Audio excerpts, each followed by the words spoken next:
What's up, guys? We're back with another video today. We're going to be playing another full rank seasons game. We got a little bit of a mix of some meta guys and some not as meta guys in the lineup today. Working on Giambi's parallel a little bit just for fun. Trying to get Larkin to P3 just for the diamond defense because it's fun. We do have the new Buster Posey at catcher. This new finest card art is insane. So he's going to get a play today. He is in the cleanup spot. But what I really wanted to feature in this video was the new Future Stars Hunter Greene card that came out. So I actually think this card has potential to be a top 10 starter in the game, at least. Don't be fooled by his 96 overall.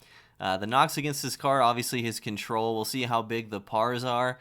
And his break on his pitches on 3 of them is not that good. But this guy has pretty much the most ideal pitch mix you could ever ask for. He's literally got Kluber's pitch mix, but with an outlier four-seamer, so he's going to hit 102. And he also has the Rob Dibble effect of over 10-mile-an-hour difference between cutter and four-seam, which is really, really strong, especially on higher difficulties because they look exactly the same out of the hand.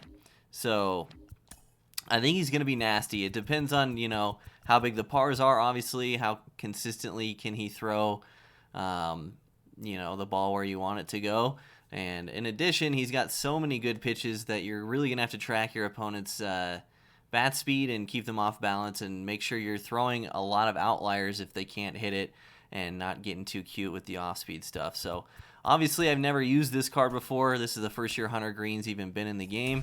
But when I saw the card on paper, he looked absolutely nuts. So this is me going in blind. We're going to try it for the first time. Terps Fan 1. I feel like I follow this guy on Twitter.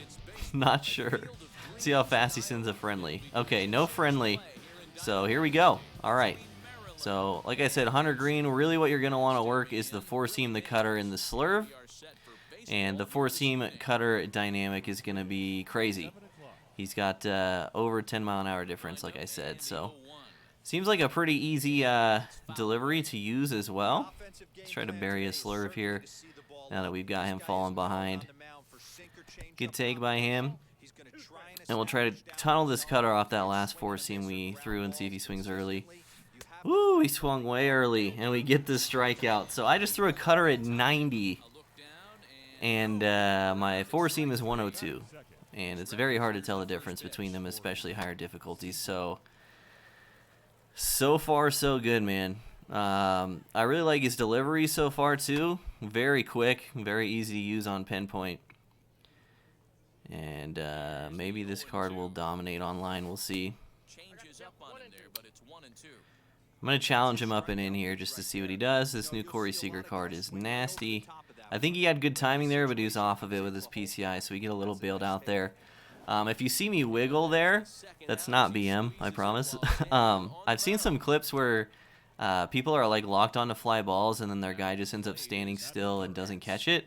If it's really high up in the air, this can happen in the outfield as well. Just make sure you wiggle back and forth just a little bit so your guy doesn't like lose the animation of waiting for the ball, if that makes sense.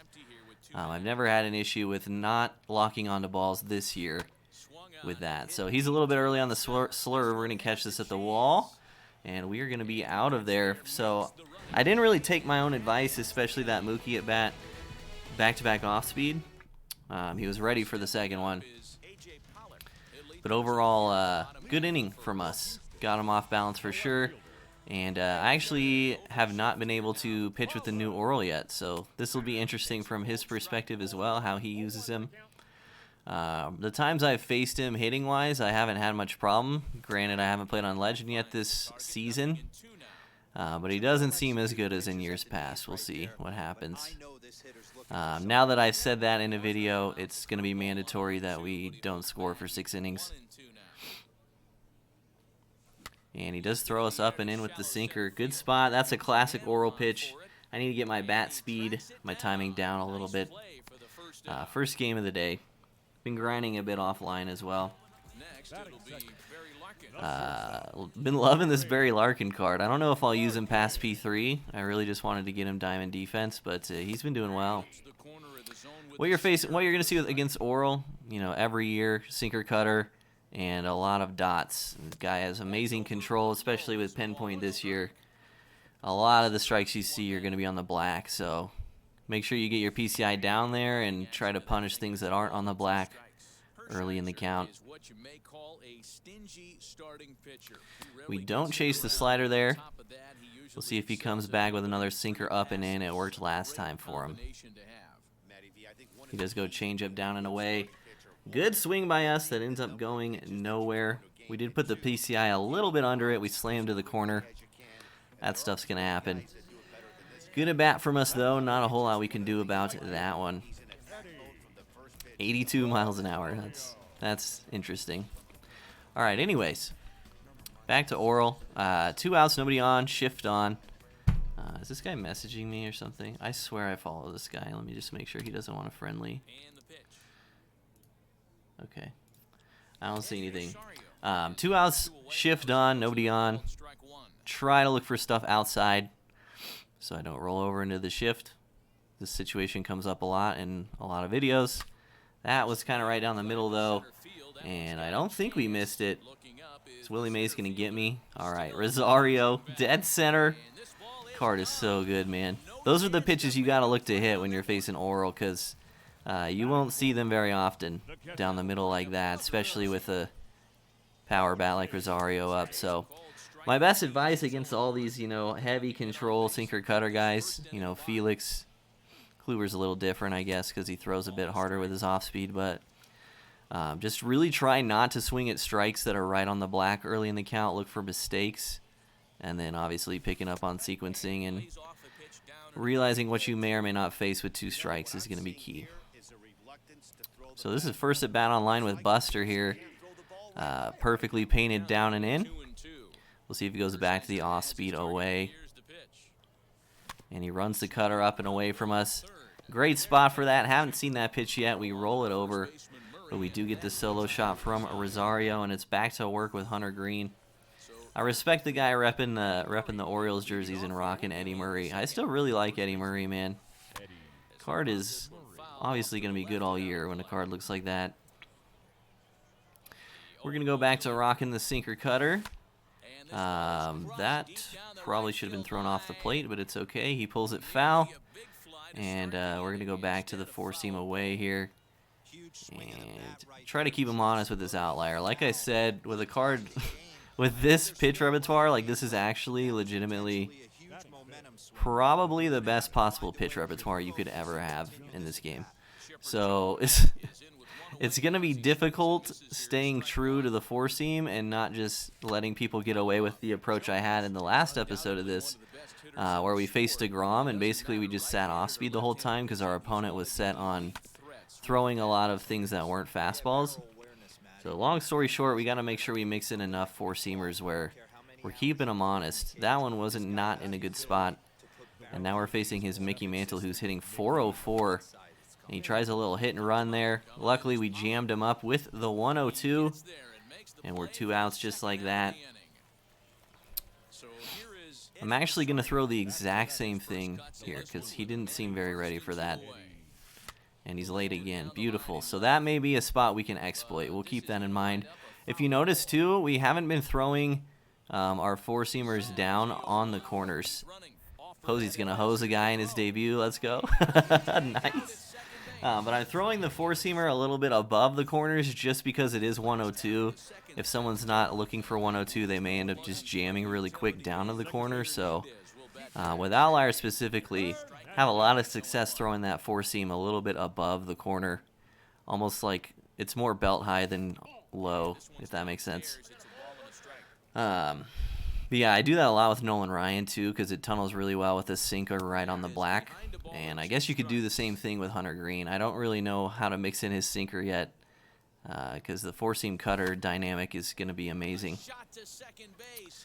Mixing in the sinker is going to be interesting. We line out into the shift there, unfortunately. Didn't realize when I put this team together that basically everyone gets shifted, so hopefully we can start getting some people on. But those are the kind of pitches you're going to see when you face Orel Hershiser, unless you get lucky and see one of those. I don't think I hit this out. Dang. So those are the pitches you got to hit. We hit the first one with Rosario just off of that one. But again, we're just, you know, if he throws us something down the middle early, we're trying to take a rip at it. Otherwise, we're laying off the pitches on the corner because you're going to see a lot of them. Just missed that one again. He's having a little bit of trouble locating the sinker these last couple of bats, which is kind of surprising. Got to protect against the up and in sinker here. And he does go slow curve. That's just such a hard pitch to get me to chase on. Just way too slow. And a classic tunnel. Good tunnel from him actually going up and in afterwards. We crush it foul though, so I imagine I'll see something outside now, maybe a cutter. It was a changeup. Second time we put a great swing on that low and away changeup, and we're 0 for 2. And that is okay. Sometimes that happens, you know what I'm saying? Look at the break on this slurve. You would never know that this card doesn't have a ton of break. I guess this slurve is his best break pitch, but still, man. If you were wondering, too, we are at 700 rating. We haven't played a game on this account yet this season, so this game is on Hall of Fame difficulty. I actually do think Hunter Greene is viable all difficulties. I do think he would do well on All-Star also, just because outlier pitchers on All-Star, sometimes you get freebie wins against people who just can't handle the heat. And against people that can handle the heat on All-Star, you have secondary pitches that you can get away with throwing. So, legitimately, like I said in the beginning of the video, even though he's only a 96 overall, I think this card has potential to be one of the best pitchers in the entire game. Like, no joke. The stuff this guy throws is crazy. We even jam up Buster there a little bit. Lines out to Ricky, who we have in center. Haven't had a ton of success with Ricky, I'm not going to lie, but he's still fun, you know. Looking at 3 perfect innings here if we can get through Hershiser. And, man, we are just cruising right in this one. I like how fast his delivery is, too. It's almost like you're Mark Burleying these games. And we get another K. Perfect first 3 innings for Hunter Greene. And we're back to work on offense with the 8-9-1. Hopefully we can get Ricky on leadoff so we can maybe try to steal bunt or something. We will see what happens. That was just right there. The coolest, no doubt, animation in the whole game right there, man. Ricky Henderson, just a moonshot. I guess I can talk about a little bit why I don't think Orel's that good this year, at least not as good as years past. A lot of Orel's value was in his old delivery. He came way over the top and turned his back the entire way in years past, which just made his sinker seem so much faster than it actually was. His delivery is different this year. And additionally, all his off-speed is super loopy. So, very early review, but I don't think Orel is as good as he's been in years past. Even though this is only 13 minutes, I think we did really well with Hunter Greene. I'm going to post it. I haven't posted in a while. I apologize for that. We did actually have some family stuff going on where somebody close to us had to stay with us for over a week, so that's why I haven't posted. I was in a good grind of posting before that, so I imagine that will continue. Let me know what you guys think of Hunter Greene, if this was helpful. Biggest tips I have for the card, make sure you're keeping them honest with the four-seamer and only start moving to the secondary pitches once they've proven that they can hit it, or if you're anticipating that they're just sitting on it. So hope that helps. Hope you guys enjoyed it. We only hit 2 home runs, but we dominated on the mound. I actually would like to hear your feedback as well. My apologies for talking a lot at the end.